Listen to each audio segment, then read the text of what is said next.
Seeping between the scales, it irritates the snake's skin.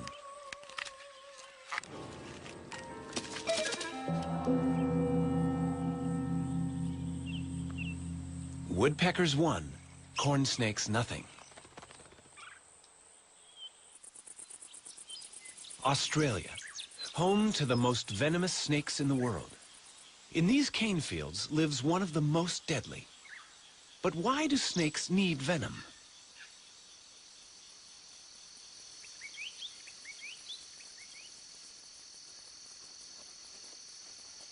This inland taipan is hunting rats. The cane fields are alive with them. But they are dangerous prey. Rats can bite back.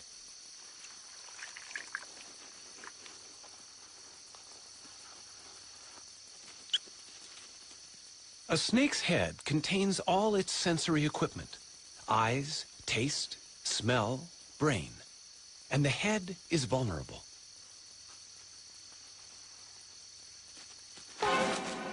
It bites and retreats immediately. The head is undamaged, and the venom is doing its work. The rat is now paralyzed. The snake can safely approach its prey. Venom gives the snake two huge advantages. It not only kills the prey, but by the time the snake begins to swallow the rat, the venom has already begun to digest it, breaking down cells in the body.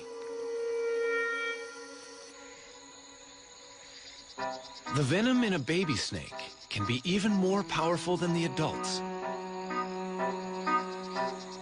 This young cantle viper is luring prey with its worm-like tail.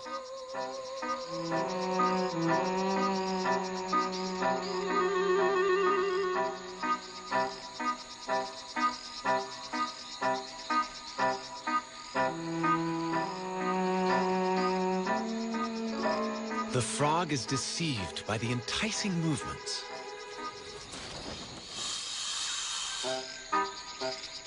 Unaware of its lucky escape, the frog remains convinced there is a worm there. Amazingly, the frog seems unable to see the snake.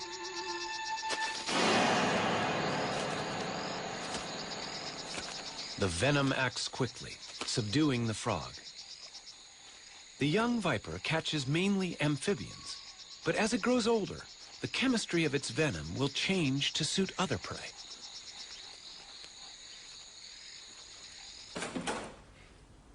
Donald Stridham works with South African snakes to understand how venoms affect the bodies of prey animals and how the venom is delivered during a bite. The snake that I've chosen here is a puff adder, and they've got the very long front-hinged fangs with a cytotoxin, a cell-destroying venom. I'm going to very carefully open up the snake's mouth and show you this mechanism. The snake doesn't like its mouth to be open. It's much like you going to the dentist and having your mouth prodded into. Now the fangs lie against the palate of the mouth. So if I just open there, you can hardly see the fangs. But if I now slip my stick just behind the fangs and get them forwards, you can very clearly see how they hinge. Now the fangs are covered by a skin sheath here. I'm going to try and slip this sheath up so that one can see the naked fang. And there we have one fang nicely exposed. These fangs are hollow. They work like little hypodermic needles, so they inject venom through the fang into its victim. And in fact, you can see a tiny droplet of venom on the one fang there. You know, the venom glands of a snake are very similar to the saliva glands in a human, in that if we have a dry mouth, our body very easily reproduces saliva. And the mechanism with a snake is almost exactly the same, in that venom is never easily exhausted. Under normal conditions, the snake is never without its venom. A gaboon viper produces venom in huge amounts. It's a large, fat-bodied snake and needs to have a lot of venom to subdue large prey quickly. The viper is too slow to chase its victim. To inject such large quantities, the gaboon viper has the longest fangs in the world. Each is almost as long as a human thumb. That's quite a bite. Even a smaller bite. Venom is breaking down the cells inside this man's punctured leg.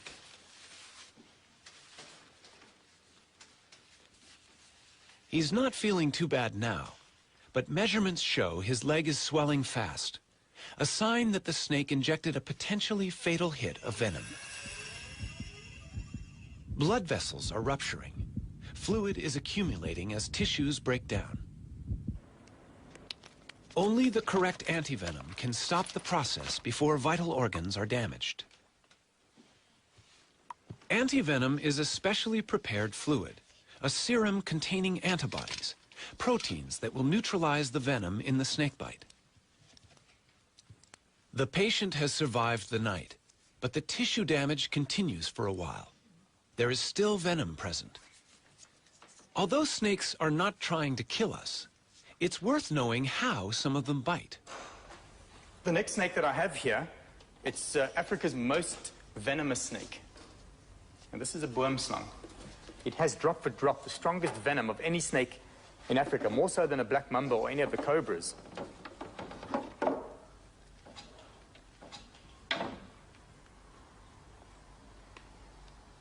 Most people think that a black-fanged snake can't bite onto a large part of your body. Most people think that the boomslang can only latch onto your earlobe or small finger.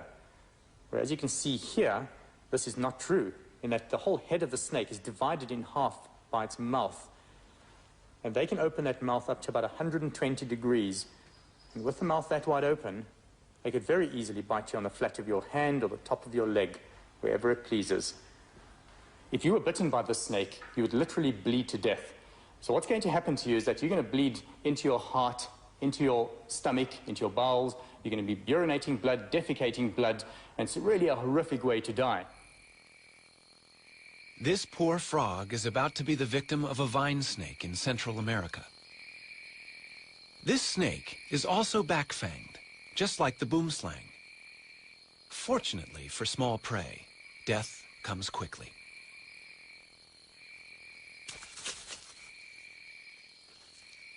The venom of some snakes with fixed fangs attacks the nerves. Now, the front fixed-fang snake that I've chosen is a snouted cobra here. These fangs are much smaller than the front hinged fangs of an adder. Those fangs don't have to fold backwards. You see, they remain erect in the mouth. So the snake merely has to snarl its mouth and so inject its venom. And sometimes a mere scratch is enough to kill you. The neurotoxins would interfere with the neural communication system of our body and paralyze the vital organs, so the heart or the diaphragm muscle, and one would die from asphyxiation. You literally cannot breathe and possibly die of heart attack. In most countries where people face a daily risk of encountering snakes, wood piles and exposed trash heaps are surprisingly common, yet all can encourage snake trouble. Wood piles provide shelter for snakes, and trash attracts rats. What better prey is there here in Africa for a black mamba? 6 feet of powerful hunter, it haunts the outbuildings and can strike like lightning with a quick-working venom.